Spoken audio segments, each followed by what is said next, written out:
I'd like to introduce the members of our panels. I'm Violet Harris. I'm a professor at the University of Illinois. My research is in the area of children's literature. We have Jason Lowe, who is the publisher of Lee and Lowe.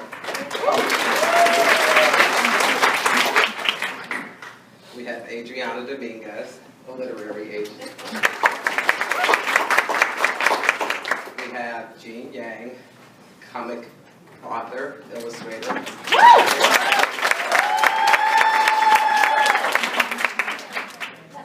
And we have K.T. Horney from the Children's Cooperative Children's. I want each of our panelists to talk about a myth that exists with regard to diversity in children's literature. So the myth that I chose two of them. They're actually the reason why I moved from editorial, which is where the bulk of my publishing experience is, to agenting. I became an agent 5 years ago after I got tired of hearing two things over and over again. One of them was diverse authors are difficult to find, and the other one is diverse books don't sell. And so I thought, given my background and that I had acquired a certain amount of experience in helping not only to publish but to promote works by authors of color, that I would apply some of that knowledge to actually help them get published, sort of go back to the beginning, and sort of be on the author's side rather than on the publisher's side, if you will. So the first myth about authors being difficult to find. Now, our agency, I joined Full Circle because I had worked with Stephanie, who was the owner of the agency, on the editorial side, and I knew that she was very proactive about seeking diverse talent. And so when I thought about becoming an agent, I thought this is the sort of agency that I want to be a part of, an agency that is really, truly committed to diversity. And sort of it's not a speaking point for them, it's something they do day to day. The books that you see up there have all been published by an agency over a period of 1 year.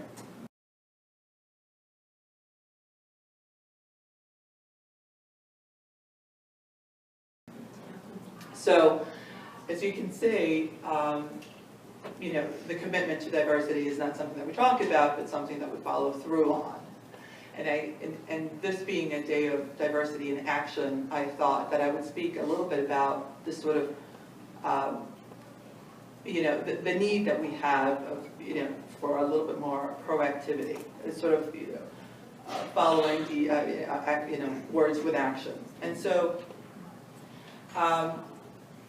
these books, as I said, have been published over a 1 year period. And they also speak to the second myth, which is that diverse books don't sell. Now, I think that there is an inherent assumption made with that statement, that there is only one type of diverse book.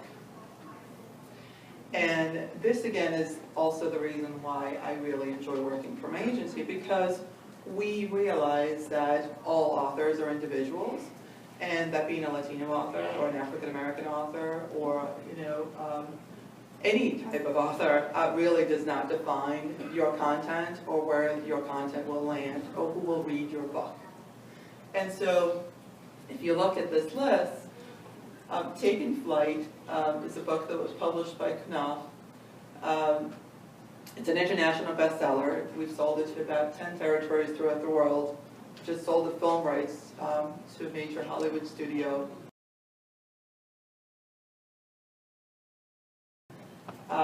Ballerina Dreams is a companion book that was also published by Knopf. It was named one of the New York Public Library's best books of 2014. It was also an Amazon.com's best book of the year. This book could have very easily have been reduced to, this is a book about a black ballerina.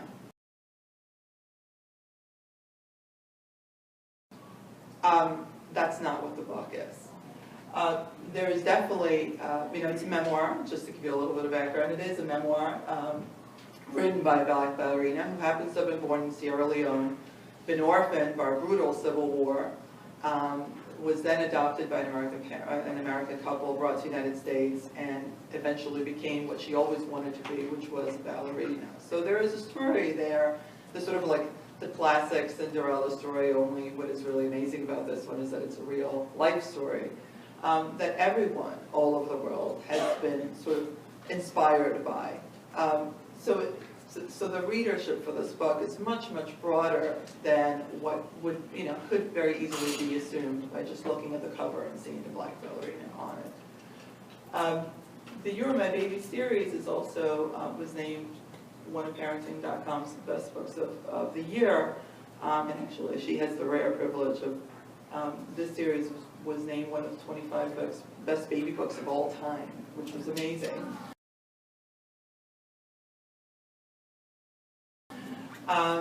And she's Argentinian. Her books don't feature any diversity. They have animals on them. So, and her background is in graphic design, and so she created this really innovative format that has been very popular with parents. And this is who she is. The same goes for Little Melba and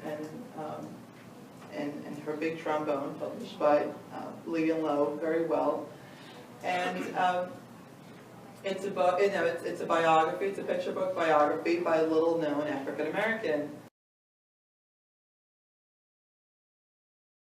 jazz great who composed and arranged music for some of the best-known jazz musicians of all time. And this book has made a lot of buzz. You probably heard a little bit about it. It's had a little bit of buzz.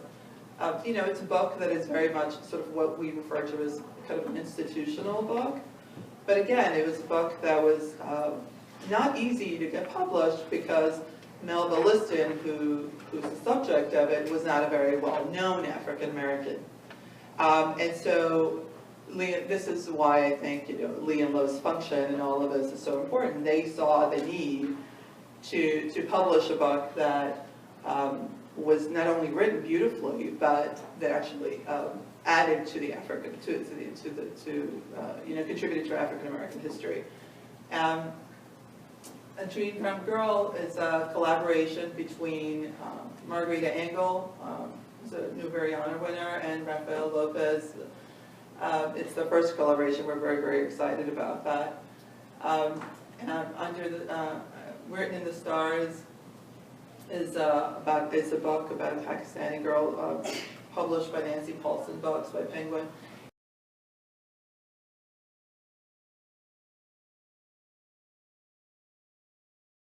Gabby Lost and Found was a really big surprise for us, and we learned a lot from that book. It's published by Scholastic.